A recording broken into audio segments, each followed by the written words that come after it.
क्या आप भी जब तक नाम महिमा को श्रवण करते हैं, संतों की वाणी को सुनते हैं, संत महात्माओं के वीडियो देखते हैं, तब तो नाम के प्रति बड़ी लगन लगती है, बड़ी मन में लालसा जागृत होती है कि हम निरंतर नाम जपेंगे।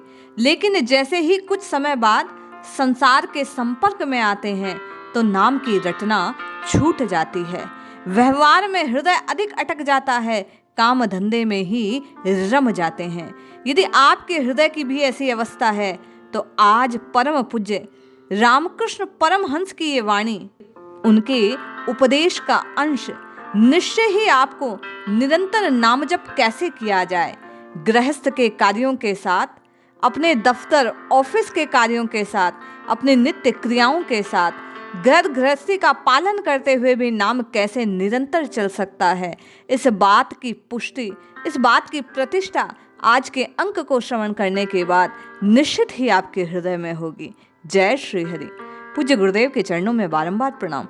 सभी नामनिष्ठ साधकों को जय जय श्री सीताराम। गृहस्थों के प्रति उपदेश करते हुए रामकृष्ण परमहंस ने कहा कि निर्लिप्त होकर संसार में रहना कठिन है। प्रताप ने कहा, महाराज, हमारा ये मत है कि जैसे राजर्षि जनक रहते हैं, जनक निर्लिप्त होकर संसार में रहते थे, वैसा ही हम लोग करेंगे। मैंने कहा, सोचने की बात है, कोई जनक हो सकता है क्या? राजर्षि जनक कितनी तपस्या करने के बाद ज्ञान लाभ प्राप्त करते हैं। नतमस्तक और ऊर्ध्वपद होकर उग्र तपस्या करना कितना कठिन है। कितने काल तक वे ऐसा करके फिर संसार में लौटे, परंतु क्या संसारियों के लिए कोई उपाय नहीं है? पुनः साधकों ने पूछा तो रामकृष्ण ने कहा, हाँ, अवश्य है। स्वामी रामकृष्ण परमहंस कहते हैं कि कुछ दिन एकांत में साधना करनी पड़ती है, तब भक्ति होती है, ज्ञान की प्राप्ति होती है।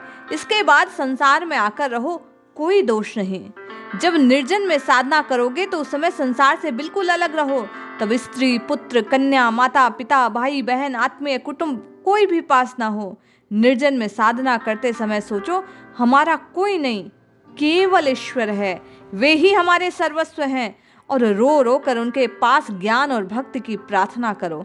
अब वन में तो आप और मैं निर्जन में कहाँ जाएंगे, किंतु घर में ही एकांत कमरे में बैठकर केवल एकांत में आप और मैं परमात्मा के साथ, जैसा पूज्य रामकृष्ण परमहंस देव ने कहा, रो रो कर भक्ति और ज्ञान की प्रार्थना करें तो निश्चय लाभ होता है। अब अगला प्रश्न हृदय में आता है कि कितने दिन एकांत में साधना हो?